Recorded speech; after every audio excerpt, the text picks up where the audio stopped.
আমার চ্যানেলে তোমাদের সকলকে স্বাগত। আজ আমরা ক্লাস 8-এর রায় ও মার্টিন প্রশ্নবিচিত্রা থেকে পরিবেশের দ্বিতীয় পর্যায়ক্রমিক মূল্যায়নের প্রথম স্কুল সলভ করব।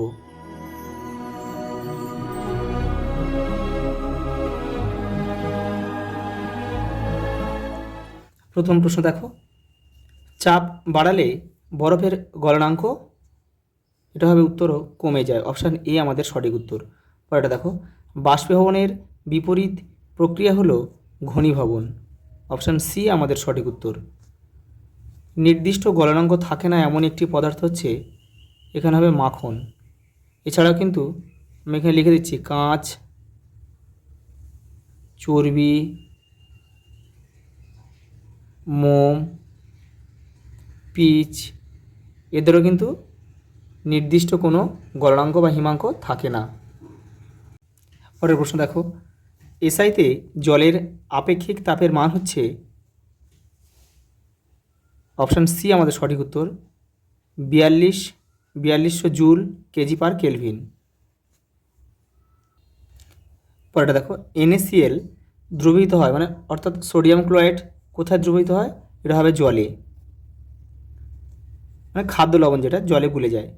প্রদত্ত কোনটি জারক ও বিজারক উভয় পদার্থ হিসেবে কাজ করে? এটা হবে SO2। এছাড়াও আমরা লিখতে পারি N2O নাইট্রাস অক্সাইড, আর SO2 হচ্ছে সালফার ডাইঅক্সাইড। আরও একটা আমরা লিখতে পারি, এটা তোমরা একটু লিখে নেবে, H2O2 হাইড্রোজেন পারঅক্সাইড। পরেরটা দেখো, প্রদত্ত কোনটি তড়িৎ বিশ্লেষণ প্রক্রিয়ার প্রয়োগ নয়? এটা হবে এটা কিন্তু তড়িৎ বিশ্লেষণের অংশ রয়েছে, এটাও রয়েছে ধাতু নিষ্কাশন আর তড়িৎ লেপন, তাহলে এটা হবে আমাদের উত্তর বি, তড়িৎ পরিবহন। পরেরটা দেখো, প্রদত্ত কোনটিকে তড়িৎ বিশ্লেষণ পদ্ধতিতে নিষ্কাশন করা যায়? এটা হবে Na।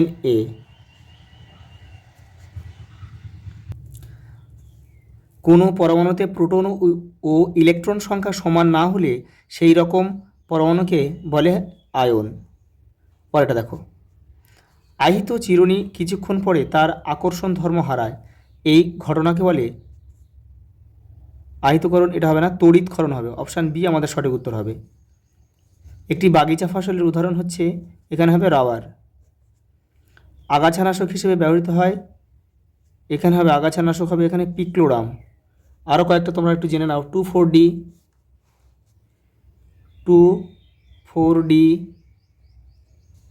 ড্যালাপোন, এগুলো সবই কিন্তু আগাছানাশক হিসেবে ব্যবহার করা হয়। পরেরটা দেখো, পরের প্রশ্ন দেখো, 2 দাগের, এসআইতে লিন তাপের একক কী? Joule per KG. পরেরটা দেখো, সত্য না মিথ্যা লেখো। সমুদ্রবায়ু দিনের বেলা প্রবাহিত হয়, এটা সত্য। সমুদ্রবায়ু সাধারণত বিকেল থেকে সন্ধ্যের দিকে কিন্তু প্রবাহিত হয়, আর স্থলবায়ু কিন্তু রাতের বেলা প্রবাহিত হয়। দেখো একটা সমীকরণ দিয়েছে, বিক্রিয়া দিয়েছে আর কি, বলছে এই বিক্রিয়াটিতে বিজারক কোনটি? এখানে বিজারক হবে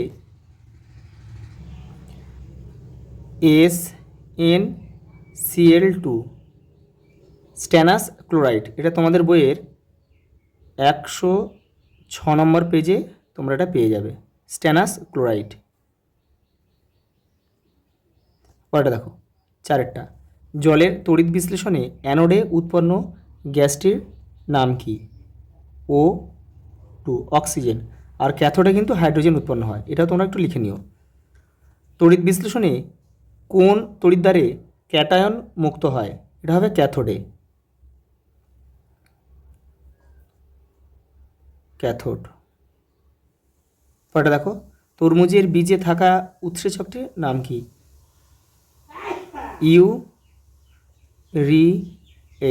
ইউরিএচ। পরেরটা দেখো, ডেঙ্গি রোগের জীবাণুর নাম কি? ফ্ল্যাভিভাইরাস।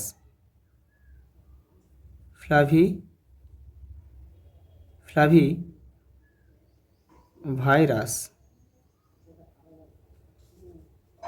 এই জীবাণুটি বহন করে হচ্ছে এডিস ইজিপ্টি মশা, হচ্ছে এই রোগের জীবাণু কিন্তু বহন করে। পরেরটা দেখো, রেলগাড়ির যে অংশটি বৈদ্যুতিক তার ছুঁয়ে থাকে তাকে কি বলে? পেন্টোগ্রাফ। পরেরটা দেখো, জোড় কলম পদ্ধতিতে যে উন্নত জাতের গাছের শাখা ব্যবহার হয় তাকে কি বলে? তাকে বলে শিয়ন।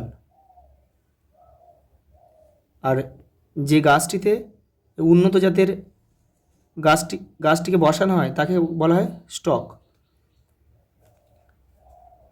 পরেরটা দেখো, সবুজ চায়ে থাকা কোন ভিটামিন শরীরের ভিতরে হওয়া রক্তক্ষরণে বাধা দেয়? এটা হবে ভিটামিন কে।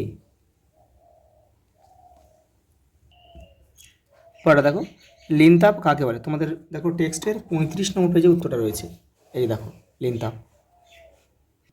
এই যে দেখো, উষ্ণতার পরিবর্তন না করে যখন কোনো পদার্থ এক অবস্থা থেকে অন্য কোনো অবস্থায় রূপান্তরিত হয় তখন ওই পদার্থ কিছু পরিমাণ তাপ নেয় বা ছেড়ে দেয়। একক ভরের পদার্থের ক্ষেত্রে তাপের ওই পরিমাণকে বলা হয় অবস্থার পরিবর্তনের লিনতাপ। দেখো ওর সঙ্গে একটা প্রশ্ন রয়েছে, বরফ গলনের লিনতাপ কত? 80 ক্যালোরি পার গ্রাম। পরেরটা দেখো, একটা অঙ্ক দিয়েছে, 100 গ্রাম জলকে 20 ডিগ্রি সেলসিয়াস উষ্ণতা থেকে স্ফুটনাঙ্কে পৌঁছাতে, স্ফুটনাঙ্ক অর্থাৎ 100 ডিগ্রিতে পৌঁছাতে কত তাপের প্রয়োজন হবে? দেখে নাও অঙ্কটা। দেখো জলের ভর কত? 100 গ্রাম। দেখো উষ্ণতার পার্থক্য কত? 20 ডিগ্রি থেকে স্ফুটনাঙ্কে নিয়ে যেতে হবে। স্ফুটনাঙ্ক মানে 100 ডিগ্রি, অর্থাৎ পার্থক্য হচ্ছে 80 ডিগ্রি। 80 ডিগ্রি কিন্তু বৃদ্ধি করতে হবে। এবার জলের আপেক্ষিক তাপ, আমরা সিজিএস পদ্ধতিতে জলের আপেক্ষিক তাপ আমরা জানি কি 1 ক্যালোরি পার গ্রাম। এবার দেখো প্রয়োজনীয় তাপ কত লাগবে, দেখো কত লাগবে, এটা হচ্ছে সূত্র হচ্ছে জলের ভর, আপেক্ষিক তাপ আর উষ্ণতা বৃদ্ধি। দেখো জলের ভর কত? 100 গ্রাম, আপেক্ষিক তাপ 1, আর উষ্ণতা বৃদ্ধি কত হয়েছে? 80 ডিগ্রি। এবার দেখো, এবারে এখানে 100 আর 80 গুণ করে দাও, দেখো 8000 ক্যালোরি। এটাই কিন্তু আমাদের উত্তর। দেখো ওর সঙ্গে আরেকটা অঙ্ক দিয়েছে, অথবা 100 ক্যালোরি তাপ যোগ করে 5 গ্রাম জলের উষ্ণতা কত ডিগ্রি সেলসিয়াস বাড়ানো যাবে? দেখে নাও। দেখো তাপ কত? 100 ক্যালোরি, ভর 5 গ্রাম দেওয়া আছে। দেখো আপেক্ষিক তাপ হচ্ছে সিজিএস পদ্ধতি কত? দেখো 1 ক্যালোরি পার গ্রাম। এবার দেখো তাপের সূত্রটা দেখো, ভর ইন্টু আপেক্ষিক তাপ ইন্টু উষ্ণতা বৃদ্ধি। তো এখানে তাপ হচ্ছে কত? তাপ হচ্ছে এখানে 100 ক্যালোরি। এবার দেখো ভর কত? 5 দিয়েছে, আপেক্ষিক তাপ 1, আর উষ্ণতা বৃদ্ধি কত করতে হবে এটা আমাদের বের করতে হবে। দেখো এখানে আমরা কাটাকুটি করলে পেয়ে যাবো, দেখো 5 20 100, তাহলে এটা 5 কেটে এটা 100 কেটে উপরে 20 ডিগ্রি কিন্তু আমাদের এই উষ্ণতা বৃদ্ধিটা বেরিয়ে যাবে। তবু দেখো এখানে আমি বসে করিয়ে দিয়েছি, এটা উত্তর। এই 20 ডিগ্রি সি হচ্ছে আমাদের উত্তর। পরেরটা দেখো, মেঘমুক্ত আকাশ শিশির জমার পক্ষে সহায়ক কেন? দেখে নাও। দেখো মেঘমুক্ত আকাশ শিশির জমার পক্ষে সহায়ক কেন? মেঘমুক্ত আকাশ থাকলে রাতে ভূপৃষ্ঠ থেকে বিকিরিত তাপ সরাসরি মহাকাশে চলে যায়, ফলে ভূপৃষ্ঠ খুব দ্রুত ঠান্ডা হয়। এই শীতল বস্তুর সংস্পর্শে এসে বায়ুর জলীয় বাষ্প শিশিরে পরিণত হয়।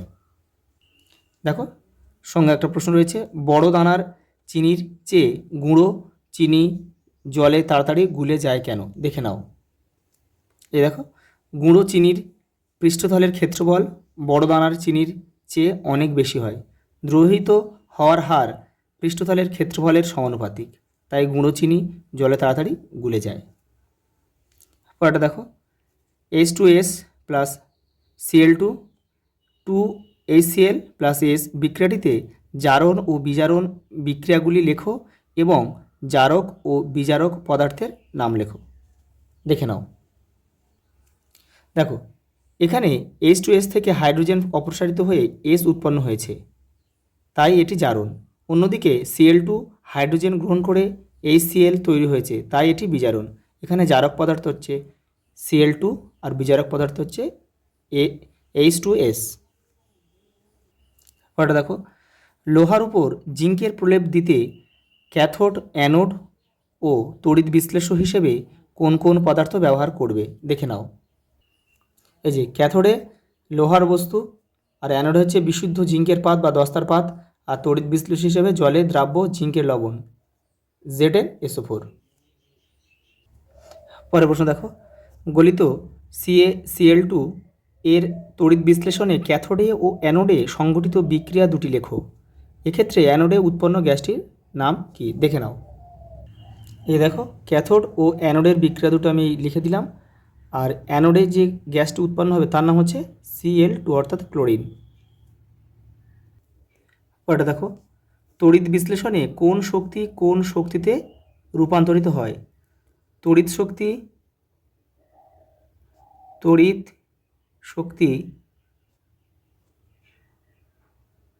রাসায়নিক